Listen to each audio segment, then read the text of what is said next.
This is part 1.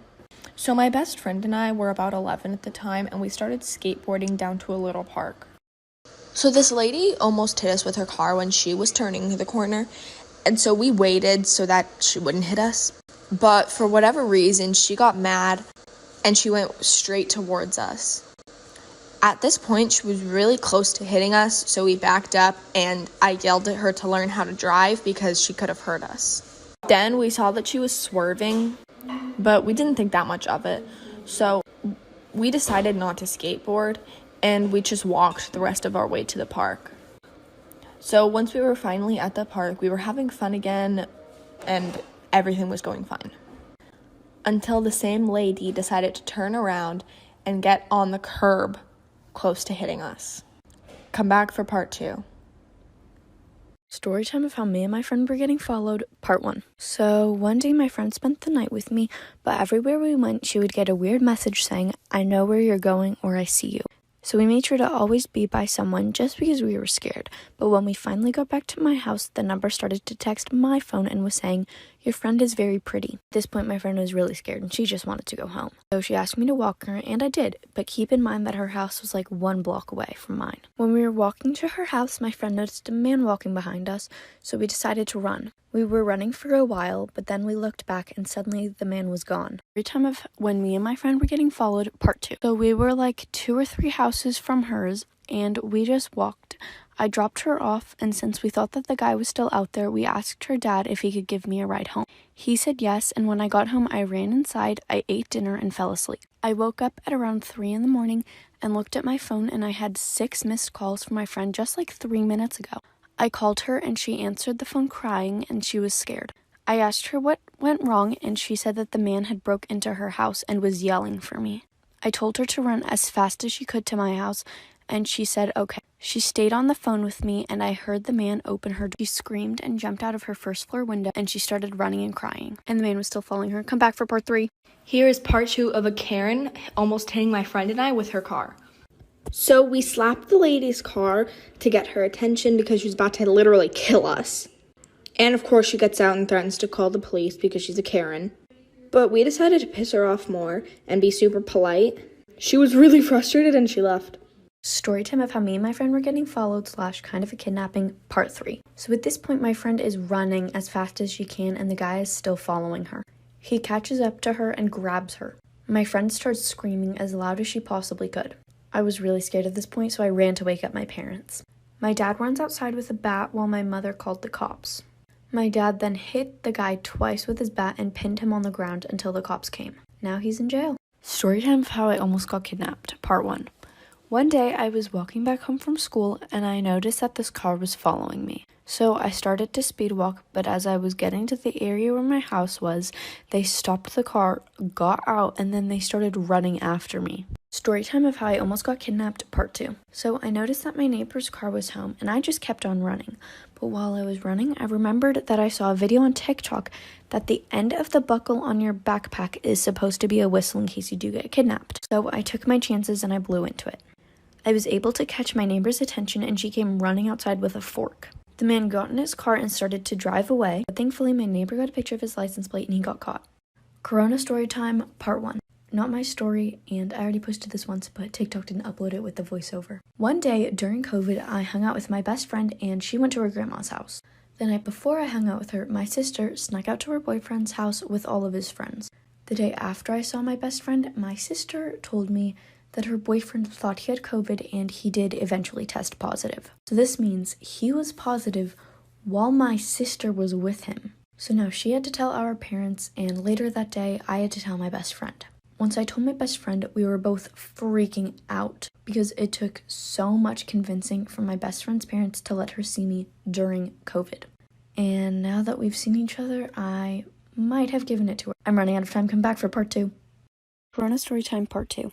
So after the news, I'd been sleeping on the couch, so I was away from my sister. When my sister came out of her room, she would have to wear a mask, but one time she came out without a mask and purposely coughed on me. I got so scared and called my parents right away, and she did get in trouble. So later that day, my parents asked if she shared saliva with her boyfriend, and she said yes. So at this point, we knew she was contaminated. My mom and sister got tested first, and we waited a couple of days for the results. Then finally, the results came back at 6 in the morning. They were both negative.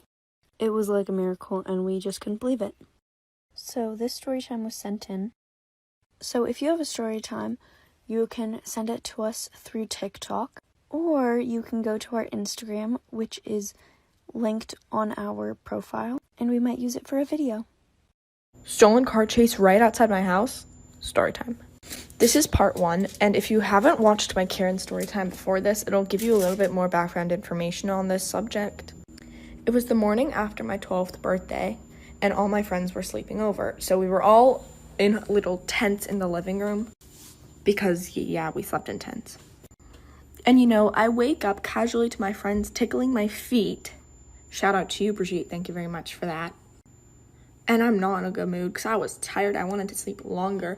But then we hear screaming from outside. And we hear about a 30-year-old woman screaming, "I'm being kidnapped, I'm being kidnapped." So obviously we all run upstairs because we're scared for our lives. And there was a man tackling the woman that was screaming. There is a second point of view to this first part from my parents and sister who were upstairs and awake while this was happening, so I'll do that in part 2. Okay, part 2 to the car crash story time. By the way, this is the second time I'm posting this because the first time the voiceover was not on the uploaded version, so not sure why, but anyways, here we go. So this is the point of view of my parents and my sister who were upstairs. Part 1 is the beginning point of view of me and my friends who were downstairs. So all of this is taking place at the same time as part 1. So my sister was looking out my parents' bedroom window, and she realized a car driving really weird. The car was just swerving a lot and almost looked like a drunk driver, so my mom called 911. Then she saw a man jump into the car, the moving car. So this guy dived into the driver's seat window, and the top half of his body was in the car and his legs were sticking out.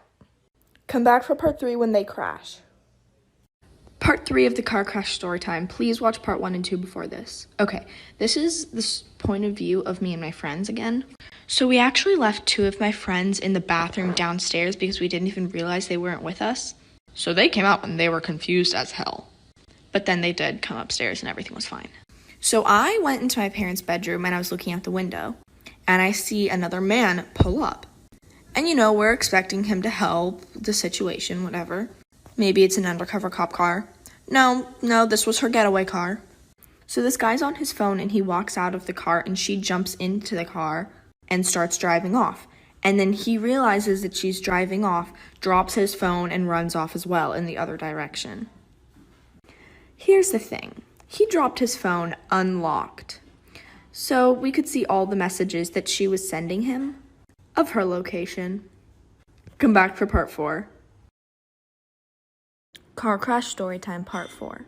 So the cops arrive and they find his unlocked phone on the floor. And she's texting him his location so he can come meet up with her and they can run. And she was parked under a balcony so the helicopters couldn't find her. And this spot also happened to be right outside of a garage. Part 5 is so good, I promise. Here's part 5 of the car crash story time. This is the last part. So, as we know, the woman was parked outside of someone's garage, hiding and waiting for the person who brought her getaway car. So, a woman came up to the scene and asked what was going on, and that everybody told her what had happened and that she was parked in front of a garage. And she was in shock because the same car had just parked in front of her garage. So she brought the police back to her house and allowed them through the front of her house to her garage, which was in the back. And this garage was attached, so the woman couldn't see them coming. Then the 3 policemen stood there in the garage as the garage door slowly slid up as if it was a movie. And I know this because my dad and some other people were blocking the other exits so she couldn't get away, and my dad told me. Everyone got arrested, and they're in jail now. Karen Storytime Part 1. So a little bit of background information. It's my 12th birthday, and I'm an anti-Karen Karen which means that I am a Karen, but against Karens. So I stand up for Gen Z against Karens. Moving on. So it's my 12th birthday, and we go across the street from my house to this park. And yes, this park is traditionally meant for toddlers, but it doesn't mean that a bunch of 12-year-olds can't be there. There were maybe 7 of us. We weren't being disruptive. We were being really polite and nowhere near the toddlers that were there.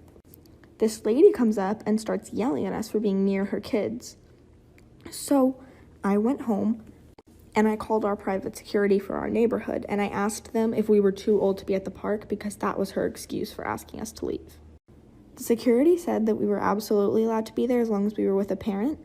Come back for part 2. Karen Storytime part 2. If you haven't seen part 1, you should go and watch that right now. It's right before this video, because if not, you'll probably be pretty confused. Anyways, so the security said as long as we had a parent with us, we were absolutely allowed to be at the park. So my mom came with us, and she was supervising, and we were doing nothing wrong. We were just playing at the park. But this lady starts yelling at my friend who was younger than me. So my friend, at the time, I believe she was only 10 or 11. And my friend was very shy. So I was not about to have this lady yelling at my friend on my birthday party and making her really uncomfortable, because mind you, this was her first ever sleepover. So of course, I go over to see what's going on. I walk so proudly up to that Karen, and I said, "What is going on here? Is there an issue?" And so, of course, she starts yelling at me, and I start going off on her, which is where it gets good. Come back for part 3. Karen Storytime part 3. This is my bedroom wall, and someone asked me to do a bedroom-inspired seal, so that's what I'm going to be doing today. Yes, I'm one of those people. Moving on. So this Karen is yelling at us, and I'm arguing back with all my facts and how the security guard said we were allowed to be there. And I just wanted to add in, we weren't calling the security guard to get anybody in trouble. We just wanted to make sure that we were correct in being there and that she wasn't right, because if we were arguing her and she ended up being right, that'd be really awkward. Moving along. She's yelling at me and she realizes that my mom is there. So she goes over and is yelling at my mom, and my mom's really nice to her. She's like, "No, this is my daughter's 12th birthday party. We're not going to leave. They're nowhere near your kids." She's freaking out, yada, yada, yada. She's saying that my mom is such a terrible mother. So I turn around and tell her that we're going to leave because she's so disgusting and I don't want to be around her. And then we all walk away, and behind our backs, we flip her off. Family, who is extremely homophobic, ended up kicking me out and replacing me with my best friend. My family is absolutely awful when it comes to topics about the LGBTQ plus community. Literally any mention of it and they get extremely upset. Which sounds like they're suppressing something to me, but I had a friend that we can call Katie, and my family absolutely adored her. Every Christmas they would buy her presents. She would spend family movie night with us, and they honestly treated her like she was the favorite daughter. So one day I made the decision to come out, and I decided to talk to Katie about it. She was literally so supportive and so respectful that I gained the confidence to talk to my family.